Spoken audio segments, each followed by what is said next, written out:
Uma outra aplicação do preço de venda que vale a pena nós termos em mente é que esse custo que foi referido no item anterior, ele engloba dois tipos de custo, na verdade. Então, quando nós falamos em custos de uma obra, nós estamos falando em custos diretos e custos indiretos. Então, os custos diretos são todos aqueles que incidem diretamente na execução do serviço de uma obra. Então, o cimento que eu preciso para executar o meu concreto é um custo direto da obra. A areia que eu preciso para concretagem é um custo direto. As horas de pedreiro para executar um determinado serviço é um custo direto. Custo indireto tem várias definições. Uma boa é que é tudo que não é custo direto. E outra é que custo indireto é aquele que não está diretamente relacionado à execução daquele serviço. Por exemplo, o salário dos engenheiros que estão no planejamento, no acompanhamento da obra. Então, eles não aparecem na ficha de composição de custos, eles não estão relacionados diretamente àquele serviço, mas eles são necessários para executar o planejamento. Então, isso seria um custo indireto. Então, vamos ver como usualmente se trabalha com esses dois conceitos. Vamos supor que eu tenho um determinado empreendimento, uma obra, cujo custo direto seja de R$ 200.000. Então, esse valor foi oriundo das minhas fichas de composição de custo. Então, todos os serviços que eu tenho para executar aquela obra, da ficha de composição de custos, somando tudo, eu tenho 200 mil de custo direto. Outros custos que eu posso ter na obra. Eu tenho uma administração local, meu canteiro de trabalho, eu tenho uma cozinha funcionando, eu tenho engenheiros, tenho uma conta de luz para pagar, tenho viaturas administrativas, então eu tenho um custo para administrar essa obra, um custo local, aquele lá do canteiro. Vamos supor que nesse caso, esse meu custo seja de R$ 40.000. Eu tenho também um rateio dos custos da administração central. Então, uma empresa tem uma administração que rateia por todas as obras que estão sendo executadas o seu custo. Então, para essa obra em particular, o rateio foi de R$ 5.000. Então, do preço de venda tem que passar R$ 5.000 para a administração central. E eu resolvo também, você resolve também, ter uma reserva para imprevistos, de uma margem de manobra, R$ 5.000. Problema de perda de material, uma execução do serviço mal feito, então tem para imprevisto R$ 5.000. Então, esses três itens que foram colocados, constituem o custo indireto do móvel.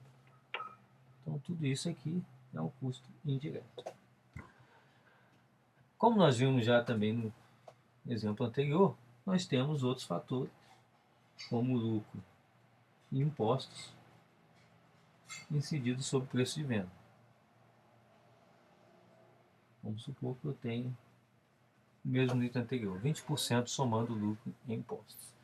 Então, qual seria o preço de venda para esse empreendimento?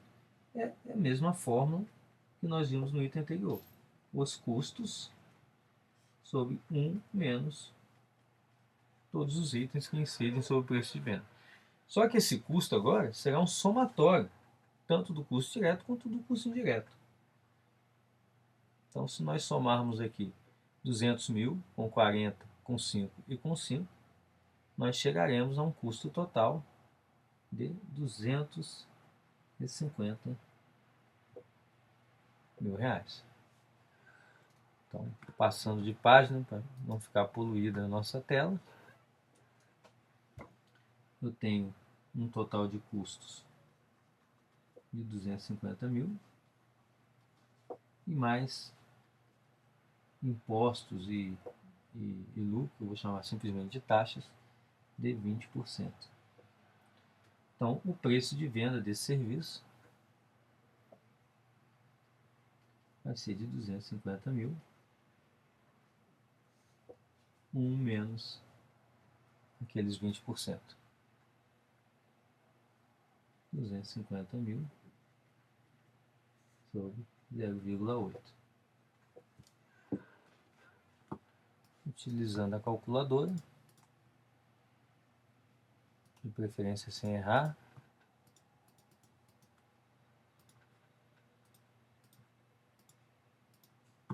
R$312.500. R$312.500. Esse é o preço de venda desse empreendimento.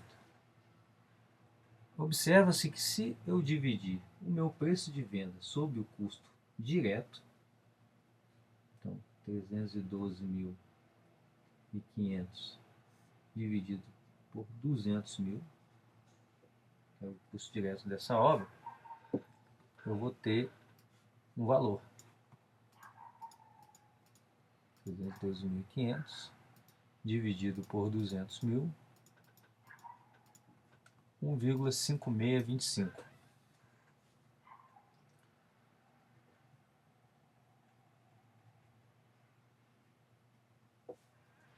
Esse fator, muito conhecido e estudado na engenharia, é conhecido como BDI, ou simplesmente benefícios e despesas indiretas. É um fator que você multiplicando ao custo direto, você obtém o valor total ou o preço de venda do empreendimento.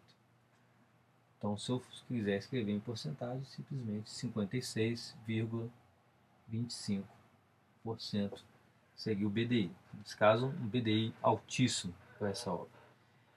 Para que eu utilizo esse fator? Qual a importância desse fator? Se eu já calculei o preço de venda, por que eu vou utilizar agora esse fator do BDI? Uma das aplicações é que na minha obra eu tenho uma série de serviços. Vamos supor que eu tenha 4 serviços nessa obra.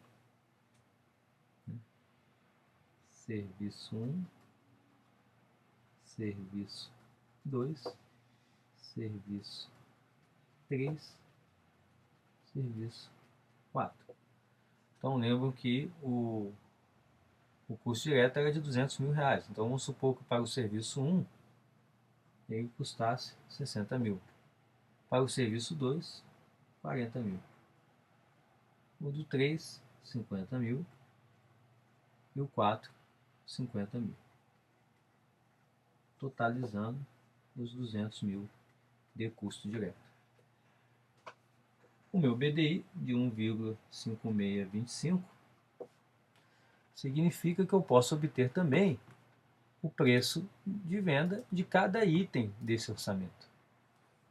Então, uma forma de colocar, ou de expressar meu orçamento, eu já colocar cada item com o seu preço de venda. Então, por exemplo, esse item de 60.000, se eu quiser saber o preço de venda dele, eu simplesmente multiplico pelo BDI.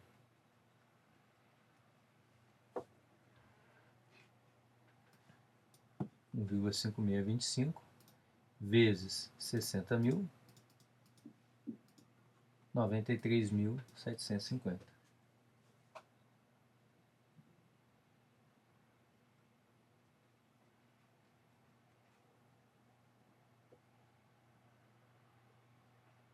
Então esse é o preço, 93.750. Esse é o preço para a execução desse serviço. A mesma coisa vai valer para os demais serviços. Então esse de 40.000, multiplicando também pelo mesmo fator,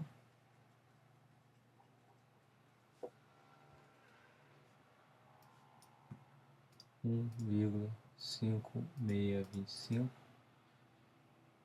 vezes 40.000, 62.500.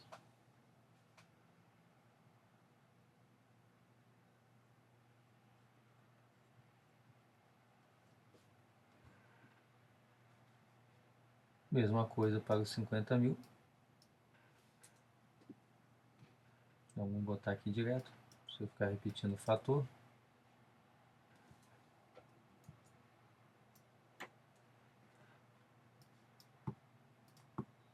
50.000 vezes 1,5625, 78.125.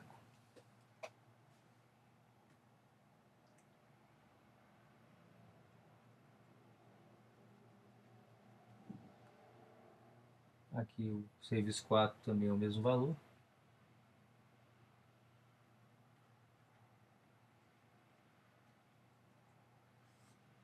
Somando esses quatro valores,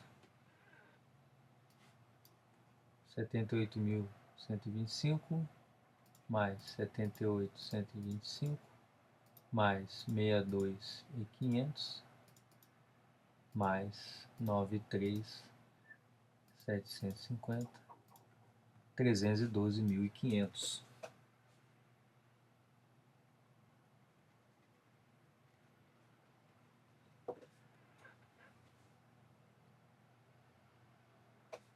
Que é exatamente o valor, o preço de venda que eu tinha calculado anteriormente, como não poderia deixar de ser.